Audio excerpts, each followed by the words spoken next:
Liberal billionaire George Soros donated hundreds of thousands of dollars to a campaign looking to sabotage British voters' 2016 decision to leave the European Union.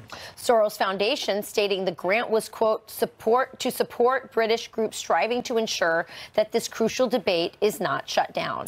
But wasn't the debate decided when a majority of voters chose to leave the EU? Here to weigh in, former UK Independence Party leader and Fox News contributor Nigel Farage. Nigel, it's no surprise to you that someone like George Soros would try to undermine the will of the people to pursue his open borders agenda. What do you make of the most recent attempt?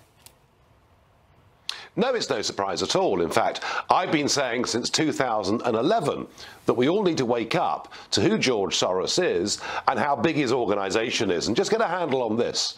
You know, his Open Society Forum has received $30 billion, not million, $1 billion. This is the biggest political campaigning organisation the world has ever seen. He has got an agenda, and there's nothing illegal in that, but he doesn't believe in what he calls nationalism and what I would call nation-state democracy. And Brexit was about saying we want to govern our own country and make our own laws.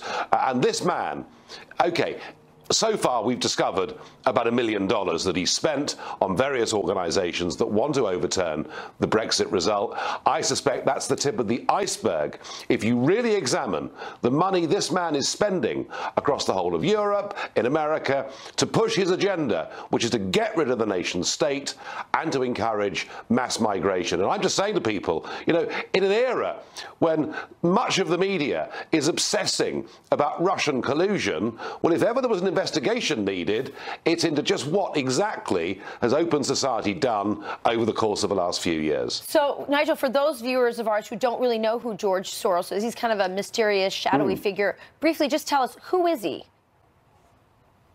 Well, he's an 87-year-old. He was born in Hungary and lived as a child through the bad times there under Nazi rule. He came to the West, initially to London, then to New York. He's been in New York for the best part of 50 years. I mean, to be fair to him, he is one of the most successful stock market investors history has ever seen. You know, he's made tens of billions getting call after call right. So he's clearly a very clever man with a big political agenda. And there's nothing wrong or illegal in that. But as I say, normally, you know, wealthy people might put a few $1 million into what they believe in, whether it's the Democrats or whether it's the Republicans or whatever it may be. But in this case, we're talking about $30 billion. And it is literally the biggest and most powerful campaigning organisation that's ever been seen across the West, and we need to start talking about it.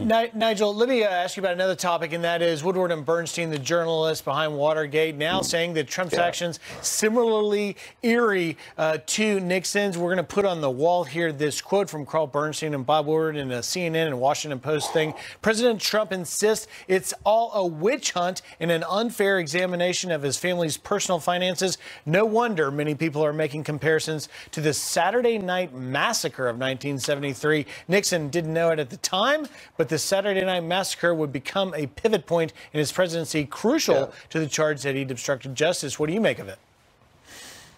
Well, what I make of it is this investigation has been going on now for a very long time. Incidentally, it's been happening here too. Did the Russians influence Brexit? I mean, you know, we've kind of reached a level of hysteria with all of this. All I can say is that if the Washington Post and CNN are pulling these two guys out, who without doubt did remarkable work 40 years ago, it must be just about the last shot they've got in the barrel. Come on, months and months of these investigations, and nothing of any significance whatsoever has been uncovered. And I'm not surprised the president in private is frustrated by all of this. After all, what he wants to do is to get on with the job. I really think, you know, they basically don't have any bullets left to fire. Well, of course. And Nigel, now that we're in the clear, our next interview will be conducted in Russian. So brush up on your Russian, will you? Thank you, sir. Thank you. It's good to talk to you always. Thanks, Nigel. Appreciate it. Thank you.